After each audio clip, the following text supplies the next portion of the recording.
In today's video, I'm going to be sharing with you the unvarnished truth about why so many smart, incredibly talented women stay broke, especially when you're trying to grow their business online. This is exactly the information I wish someone had shared with me years ago when I was starting out in the online space. And I promise that this is not common sense information.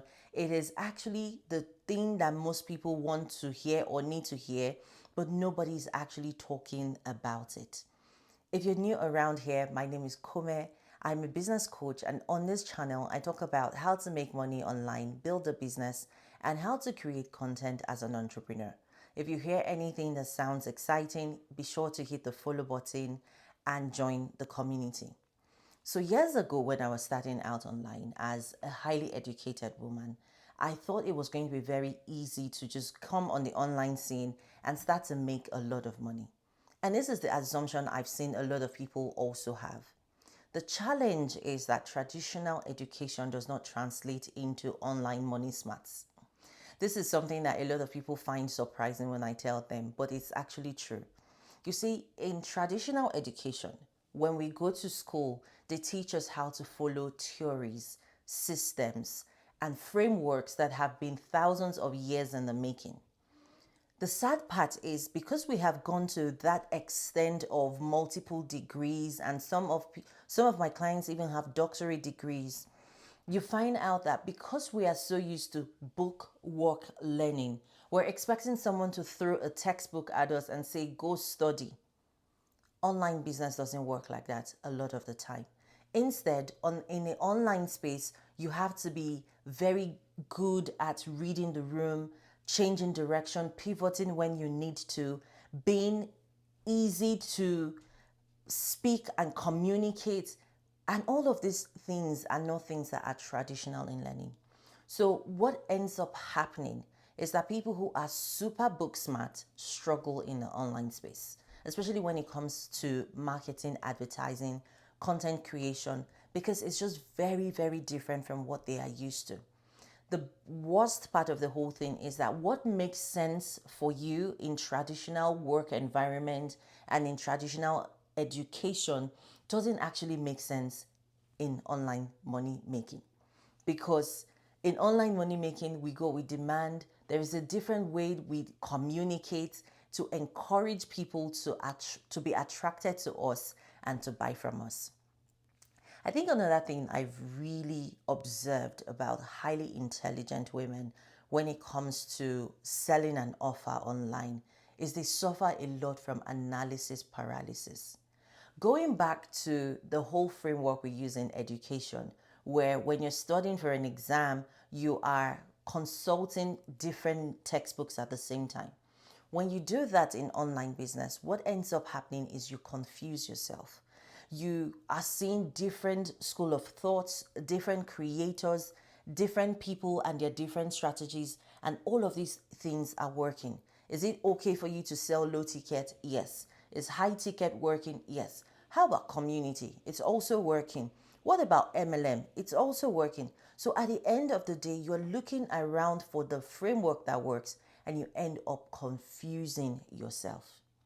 And that is why I tell very intelligent women to choose one lane and stick to it.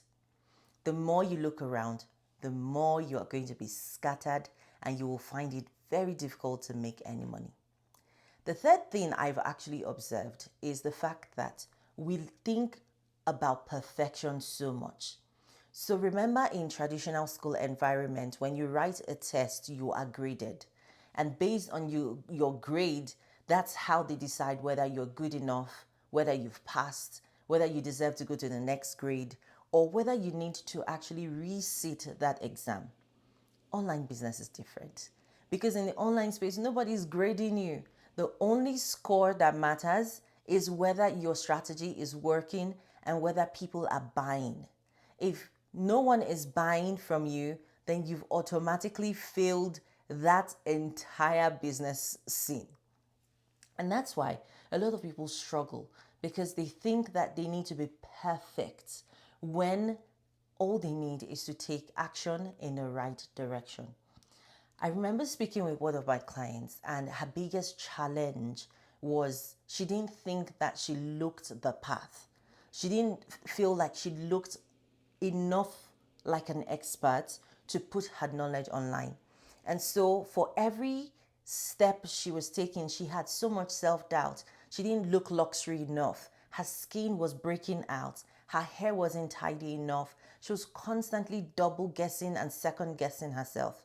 What ended up happening is she felt so stuck that when we started to talk about it, and I started to tell her just about how some people turn up in their pajamas to create content, and somehow, as crazy as it seems, people actually resonate with them in PJs. That's what the online scene is about. It's not about perfection. It's not about looking luxury. It's about showing up. If you can show up and wing it for long enough, you will find your tribe. I think the last one I'm going to talk about in this video, and I promise you there's several different ones and several different reasons why smart women stay broke, is also the fact that we think that consistency is equals to making money.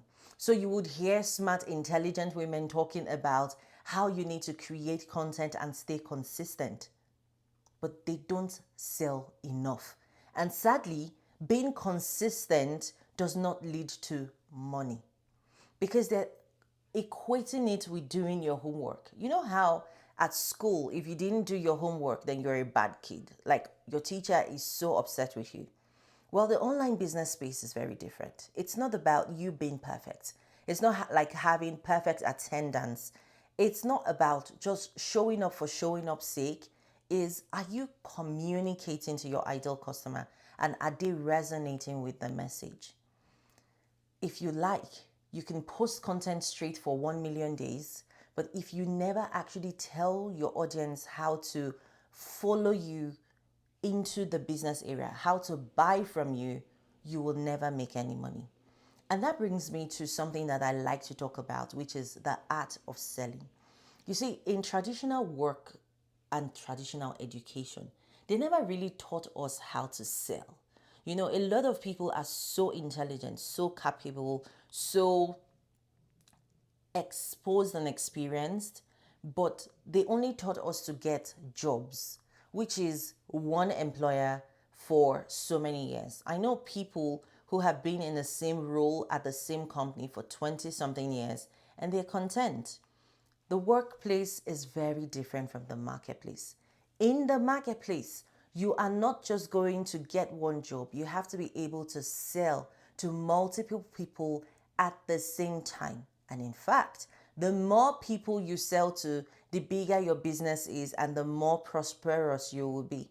So you see how it is easy for you to think that if I'm good enough, if I just show up enough, if I just put stuff out enough, then my ideal clients will find me and buy from me. However, it doesn't work like that. If you're not selling enough, then you won't be making money enough. And I just want to comment on the fact that I made all these mistakes in the beginning as well. I thought that showing up, creating good content, getting engagement on my content was going to lead to income. And I've shared before how I was putting together events that people would attend for free and get value from, and there would be so much engagement at the event. People would be crying, people would say amazing things and even give amazing testimonials.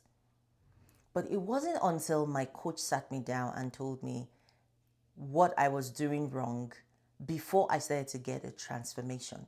Meaning, before I started to get people to actually pay for the work I was doing. I think at the end of the day, you have to understand that you can be the best in the market. You can be the most capable, most intelligent, most valuable, and no one will know it unless you actually sell yourself. And selling yourself is not just putting out content, it's actually asking for the sale. And I think that boldness to ask for the sale holds a lot of people back. And I really hope that just talking about this thing, having this conversation openly, about why more women are not making as much money as they should be making, is going to start to change the way you view yourself and your business. Now, this is not to say that if you're not making enough money in your business, or if you're not making enough money, that is the end of the game, or there is no hope. There is actually hope. And that's why I have a community called the Get Paid Community, where I help entrepreneurs to not just package their expertise into products, platforms, or programs that sell, but to help them learn marketing behind the scenes so that they can be visible, create content that converts, and also bring the money into the business. If that is something that sounds interesting to you, be sure to check out the link in the description. And if you have any thoughts about this topic, be sure to leave a comment below because I will be reading and responding to all of them. I hope you've enjoyed this video and I will see you in the very next one.